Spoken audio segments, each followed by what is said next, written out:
que le président Macky Sall a compris que sans l'endettement, il ne pourra jamais régler le problème de ce pays. Un pays ambitieux doit aller chercher la ressource et l'utiliser à bon escient. C'est ça le plus important. Abdourahmane, sur le PSE, vous êtes dubitatif? Non, franchement, à chaque fois que Mbaye finit de finir, je me dis, et si le président écoutait enfin ses alliés? Parce qu'il y a vraiment de belles idées. Nous, à l'époque, on a essayé de faire la même chose en étant dans la coalition Benno Bokk Yakaar.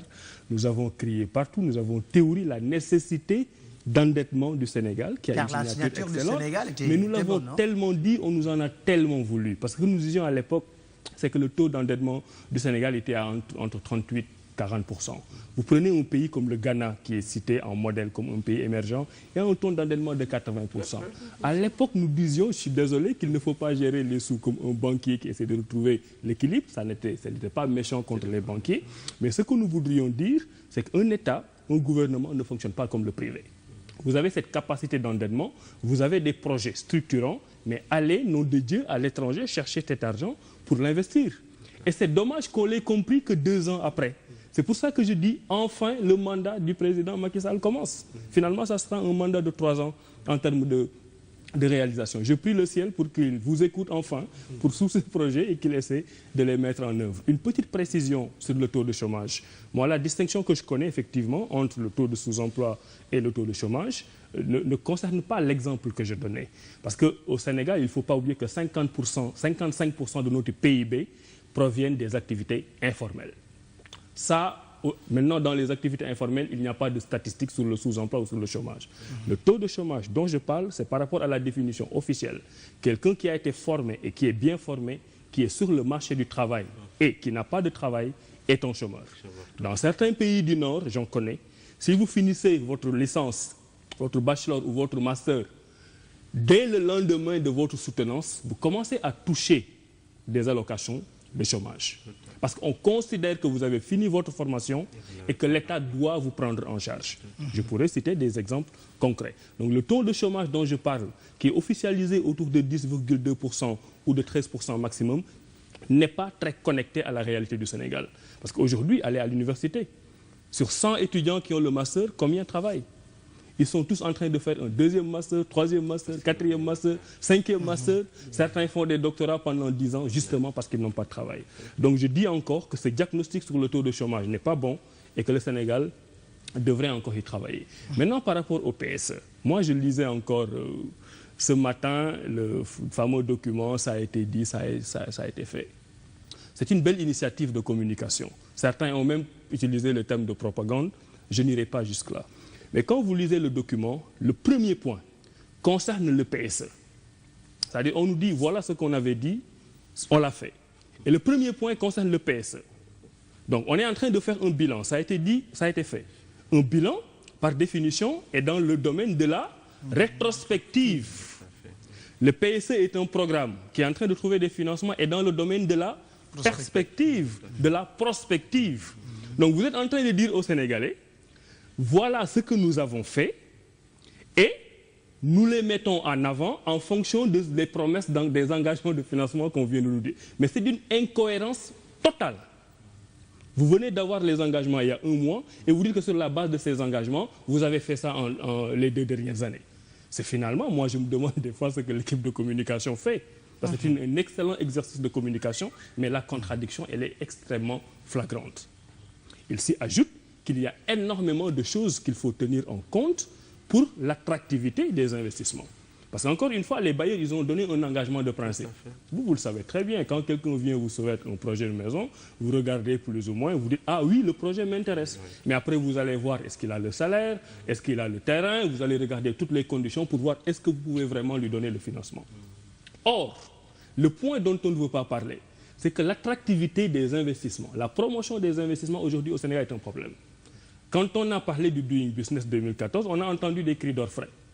Je rappelle aux Sénégalais qu'en 2011, le Sénégal était au 154e rang Doing Business. 2012, 166e rang. 2013, 176e rang. Et 2014, 178e rang sur 189. C'est-à-dire que sur 189 pays, parce que bon, il y a des pays qui ne sont pas classés, qui sont compétitifs sur la planète, nous sommes au devant que de 12 pays. C'est ça la réalité. Maintenant, quand on l'a dit, tout le monde en a parlé. Moi, à l'époque, j'étais dans un pays étranger et les gens s'étonnaient de voir cette réaction des Sénégalais. Parce que ces pays-là, justement, venaient de grappiller 35 places sur le Doing Business en une année. Et ça m'a fait rigoler. J'en discutais avec quelqu'un l'autre jour et je lui dis finalement, ce que le Sénégal fait, c'est que votre enfant va à l'école, il vient, il est le dernier de la classe, moyen d'arrêt. Après, vous lui demandez des explications, il vous dit, monsieur, papa, maître de mon nilard. C'est ce que le Sénégal a essayé de faire, en disant qu'on n'a pas utilisé les bons indicateurs, on n'a pas fait ceci, on n'a pas fait cela. Maintenant, le Sénégal est dans une perspective de solutionner ces problèmes. Qu'est-ce que vous allez dire l'année prochaine si vous gagnez 50 places? Vous allez dire, est-ce que vous avez fait des efforts? Ou bien finalement, le maître est devenu compétent. Il y a un certain nombre, je termine par là, il y a un certain nombre de points qui posent problème. Par exemple, le président a parlé de l'accès à l'électricité. Si vous regardez le rapport Doing Business du Sénégal de façon claire, on est à la 182e place en termes d'accès à l'électricité dans le monde. 182e place. Alors que l'une des priorités du Yoonu Yokkute, c'était l'accès à l'électricité pour les populations pour 32 000 ménages supplémentaires. Si ces 32 000 ménages-là avaient eu accès à l'électricité, on aurait fait un pont dans le rapport Doing Business. Alors, je termine sur le Doing Business pour dire que ce sont des choses extrêmement simples, mais qui ont une importance dans la visibilité du pays. Moi, je connais des pays où tout simplement parce qu'on a changé l'entête de l'administration, on a gagné des places. Dernière information, beaucoup de pays africains, malheureusement, ne savent pas que si vous rendez votre rapport Doing Business au 1er juin, alors que la date limite est le 31 mai, les informations que vous soumissionnez ne sont pas comptabilisées pour l'année et vous n'en voyez pas les résultats. Alors, ce sont des informations simples qu'il faut connaître au lieu de... Pour éclairer un peu l'opinion. Oui, d'abord, ce qu'il faut noter, c'est que le PSE n'est pas présenté comme bilan. Parce que ce qui est dans le document qui est indiqué, ce qui a été dit a été fait, ce qui a été fait pendant ces 2 ans-là. Et Dieu sait que des choses ont été faites sur ces 2 ans, en ce qui concerne la gouvernance, en ce qui concerne les infrastructures et d'autres éléments. Je voudrais relever seulement 2 choses, parce qu'on a parlé d'entreprises en difficulté ou bien d'entreprises qui sont fermées. Vous savez, le cycle de vie d'une entreprise, c'est comme le cycle de vie d'un être humain. Il y a des pertes, il y a des naissances. Le ministère de la fonction publique a fait le point sur les créations d'entreprises qui dépassent de loin les entreprises qui sont fermées, qui les doublent même. Donc vraiment, ce sont des types d'informations, parce qu'il ne faut pas se focaliser seulement sur ces questions-là. Donc je voulais relever ça. Je voulais aussi dire que, bien sûr, l'endettement, c'est un mécanisme financier qui permet à la puissance publique de disposer de ressources. Mais ce qui a été corrigé dans l'endettement du Sénégal, c'est son profil qui a été corrigé. Parce qu'on avait un endettement lourd sur des durées de 5 ans et de 6 ans, 5 ans à 7 ans à peu près, notamment sur des fonds qu'on avait pris sur le marché financier international. Alors qu'il doit y avoir une adéquation entre la durée de l'endettement et les emplois l'emploi qui en est fait. Si vous avez un endettement, si vous avez des emplois longs, dont le payback est sur 10 ans ou bien 20 ans, il faut avoir un endettement à peu près de la même durée. Donc ce qui a été fait, le travail qui a été fait, et c'est le travail de l'endettement qu'on aura aussi au niveau du PSE, c'est le profil de l'endettement qu'on aura, c'est d'avoir une adéquation entre les emplois et l'endettement. Donc un endettement concessionnel sur des durées longues, concessionnel par la durée et concessionnel aussi par les taux qu'on va avoir. Et deuxièmement, préciser, le ministre des Finances l'a indiqué, sur les 3 600 milliards d'engagements que nous avons au niveau du PSE, les 1 000 milliards concernent quand même des dons, des subventions. Ça a été précisé. Et dire aussi que le dossier du Sénégal était tellement bien présenté, parce qu'il a fait l'objet de partage d'abord avec tous les acteurs ici au niveau national. Le secteur privé, les syndicats, tout le monde, le document a été partagé avec les partenaires techniques et financiers avant d'y aller. Et à peine revenu du PSE, du groupe consultatif et du forum des investisseurs, mais dans les semaines qui suivent, le ministère des Finances a signé des accords de financement pour 101 milliards de francs CFA, ce qui ne s'est jamais vu avant pour des engagements qui ont été pris récemment. Donc ça aussi, il faudrait l'indiquer pour que les Sénégalais comprennent que ce ne sont pas des engagements comme ça en l'air, mais le travail qui a été fait en amont de partage des orientations du plan Sénégal émergent font que la confiance des bailleurs de fonds est déjà là. Maintenant, ce que je voudrais aussi indiquer, c'est que le PSE, en réalité, n'est pas une négation de ce qui a existé avant. Ça a été une fusion entre le programme du président Macky Sall, le candidat, Yoonu Yokkute, la stratégie nationale de développement économique et social. Pour qu'on ait un seul document de référence, c'est en ce moment-là qu'on a eu le PSE. Et il a raison de dire que ce n'est pas un programme conjoncturel. Parce que j'ai cité tout à l'heure l'exemple de la Malaisie, j'ai cité l'exemple de Singapour. Singapour, c'est en 60 qu'ils ont fait appel à des professeurs de la Harvard University. C'est le professeur Applegate, je crois, qui avait travaillé sur ça, qui avait fait une projection sur 25 ans, à peu près, une étude stratégique sur 25 ans, pour dire il n'y a pas de ressources, il n'y a rien du tout. Sur quoi ils se font se fonder? Sur les ressources humaines, sur les services. La Malaisie, c'est le travail qui a été fait, et l'île Maurice.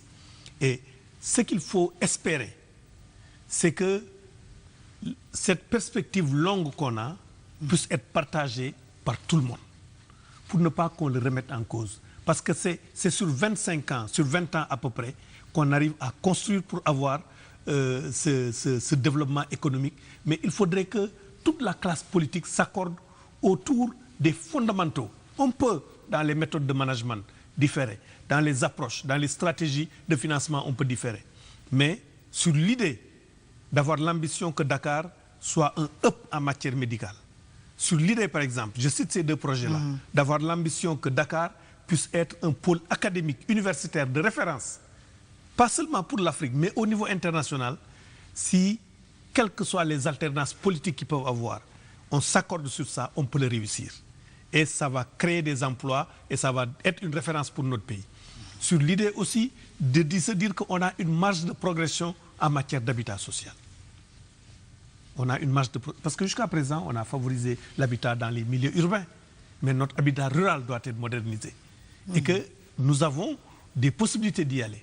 Sur l'idée qu'il faut avoir un mix énergétique pour essayer d'avoir, de ne plus avoir la majeure partie de notre énergie qui vient un peu du fuel, du pétrole, mais qu'on doit aller vers le solaire, on doit aller vers le charbon, vers le gaz, pour essayer de sécuriser notre approvisionnement en énergie et notre approvisionnement en énergie. Je pense que ces idées-là doivent être partagées au-delà des barrières politiques pour que nous ayons de l'ambition ensemble pour notre pays. En tout cas, les pays qui ont réussi à le faire, c'est des pays où les slogans vers lesquels on allait, vous alliez en Malaisie à l'époque, même le chauffeur de taxi, il avait le plan d'horizon et chacun tirait à cela. Et c'est la raison pour laquelle, pour moi, la dernière partie du discours du chef de l'État, je me suis retrouvé là-dedans.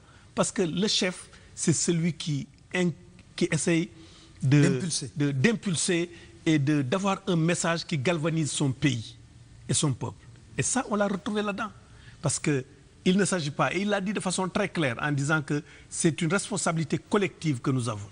J'ai l'habitude de dire, quand les gens me demandent, est-ce que vous êtes afro-pessimiste ou afro-optimiste? Je dis non, je ne suis ni afro-pessimiste, ni afro-optimiste. Il faut seulement être afro-responsable et savoir que notre pays, c'est à nous de le développer. Oui, en fait, d'abord, je tiens à préciser que, en fait, pour les nombreuses centaines d'entreprises tombées en faillite, ce n'est pas un fait banal. L'information ne vient pas d'Aliou Sow, mais du patronat sénégalais, sur des bases d'arguments solides. Il est vrai qu'une entreprise, précisément. Oui, il est vrai qu'une entreprise comme un homme vit, grandit et meurt. Mais la mort devient intéressante quand la cause est troublante. Ici, la cause de la mort de ces entreprises, c'est cette cause qui est troublante. Maintenant, si le gouvernement a des chiffres, il ne s'agit pas pour le gouvernement d'opposer à la mort d'entreprise la naissance d'entreprise, mais d'étudier les causes de cette faillite-là et d'endiguer ce phénomène. Franchement parlé, je pense que c'est la réaction la plus attendue du gouvernement. Pour le PSE, je pense que le débat ayant pollué l'atmosphère émane déjà des acteurs majeurs du régime en place. un ancien directeur de cabinet adjoint du président de la République, qui a participé à l'élaboration de sa politique, de ses études, de ses sondages, a été un des premiers